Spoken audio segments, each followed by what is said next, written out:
Yung mga idol, dahil ilang linggo na kami dito, nakatanggap na nga pala kami dito ng allowance.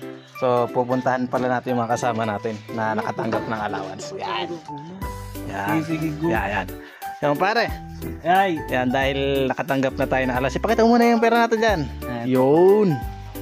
Yan. 60,000. 60,000. So yan. Yan ang pera dito sa Japan.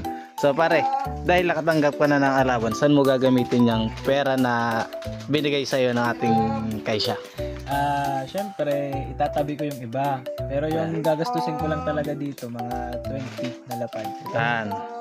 Yan, 20 na lapad. So may natira ka pang ilang lapad?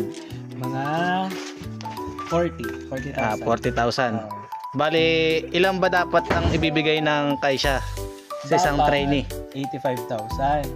Kaso, yung 25,000 doon pa ibibigay sa kaisya pag andun ka na talaga magtatrabaho. So, mapupunta kasi kaming lahat, mapupunta kami sa kaisya sa June 25. Tama ba? Ayun, tama. Yan. Ito lang. Yan. Tapos kung gusto niyo pumunta sa Japan, yun, mag-aral kayo ng Nihongo.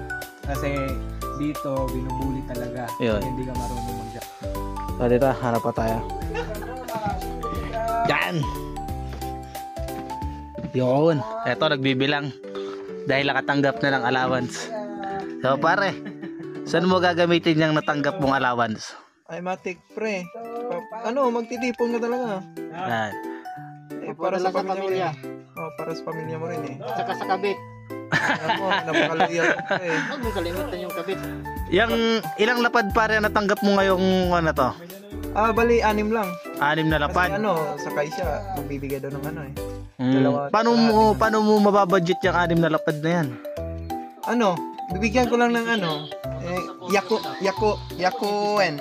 Yung Ipapadala kasama ko sa pagluluto ng mga pagkain. Ayun. Tapos ipapadala mo ba yan sa Pilipinas o hindi muna? Hindi muna. Hindi muna, no? Kailangan ko talaga dito. Ayun, sige. Budget muna tayo. Pag naghirap ka dito wala pre. Hindi mo mawasahan yung iba pre. Kasi may kailangan din sila. Sige. Salamat pare. Salamat. Hi. Yan, hanap pa tayo din sa mga tropa natin. Ito. Yun, si parang niya. Parang man. Yan, dahil nakatanggap na tayo ng allowance. So, pakita mo yung pera natin dyan. Yan. Ilang pare ang natanggap mo ngayong... Ilang natanggap mong allowance ngayon na binigay ng kasya? Ilang lapad? Bilang eh. Hindi daw siya marunong magbilang. 60,000 Yun, 60,000 daw sa pera ng... Pera natin. Yan. Kano nga ba to? Hindi ko alam eh. Pare, dahil nakatanggap ka na, anong gagawin mo diyan sa pera na binigay sa'yo? Siyempre, tipid-tipid. Yan. Kaya naman dito sa Japan, mahal bilihin. Ay, mahal Hindi daw nga. katulad sa Pinas. Tama. So, magpapadala ka ba niyan sa Pilipinas o hindi muna? Kung pwede lang eh. Yun nga, Pero ipon muna, So, ipon. yun nga. Tama. Kasi matagal pa sumahod. Ayun, wala pa tayong sahod. Dalawang buwan pa, oo. Training pa. So, wala bang message dyan sa... Paano mo din yan? Dahil nakatanggap ka na ng allowance, Dahil nakatanggap ng allowance, maganda dito. Kung may mga kasama ka, hati-hati kayo, magtulungan kayo. Kapag solo ka kasi, nako, good luck sa'yo. Yun. Yun, salamat pare. Salamat. Harap pa. Yan. Kaya si paring Emilo. Paring Emilo. Kumusta na ang natin, buhay-buhay? So, yun. Ilang lapad pala natanggap mo na binigay ng kaisya natin? Ilang lapad? Ilan yan? Saan mga kamukha? Na lapad muna ako ng parasya ng company namin.